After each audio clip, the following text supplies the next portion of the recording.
Welcome to the Grateful Living podcast. I'm your host, Talisha Meyer. I'm a published author, writer, holistic massage practitioner, empath, intuitive, and light worker.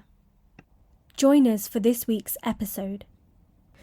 Welcome back to the Grateful Living podcast. I'm your host, Talisha, and today's episode is one I know so many of you will resonate with.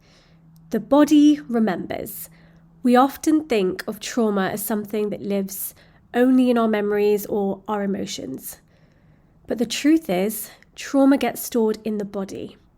And until we bring the body into the healing process, we can end up repeating cycles that don't make logical sense, but feel painfully familiar. For me, this truth showed up in ways I couldn't ignore. My hair was falling out in clumps during one of the most stressful periods of my life. I turned to emotional eating, not because I was hungry, but because food felt like comfort when nothing else did.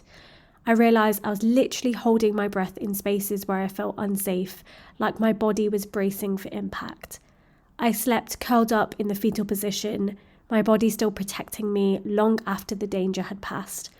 And I clenched my jaw so tightly at night that I would wake up with pain as though I'd been fighting battles in my sleep. My body remembered even when I was telling myself to just move on.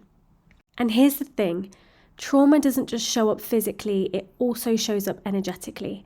Because my body was wired for survival and scarcity, I found myself attaching to emotionally unavailable people.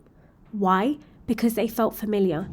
The nervous system doesn't crave what's good for us, it craves what it recognizes.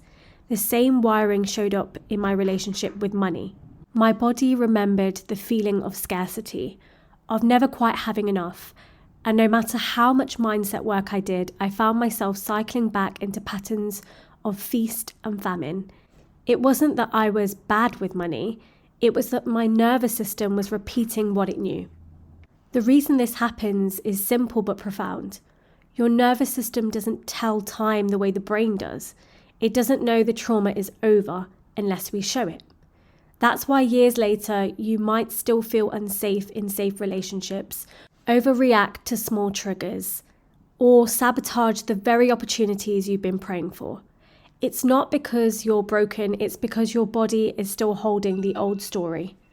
The turning point for me was discovering somatic healing. Things started to shift when I received massage, which allowed my body to finally release tension it had been holding for years. Practiced EFT tapping, which helped soothe my nervous system and release emotional charge from old memories, and learned grounding and breathwork practices that reminded my body that I'm safe now. Somatic healing wasn't about fixing me, it was about helping my body feel what my mind already knew, that the danger had passed and I could finally exhale. If you've ever felt like you're doing all of the work, journaling, affirmations, mindset shifts, but you're still looping in the same cycles, it may not be because you're not trying hard enough. It might be because your body is still carrying the story. And the beautiful thing is, you don't have to carry it forever. With the right somatic tools, your body can learn safety, softness, and joy again. So thank you for tuning in to today. If this episode resonated, share it with a friend who needs to hear that their body's wisdom matters. And if you're ready to explore somatic practices yourself through massage, EFT, or my coaching program, all the details are in the show notes. And remember, healing isn't just in your head, it's in your body too. Until next time, take good care of yourself.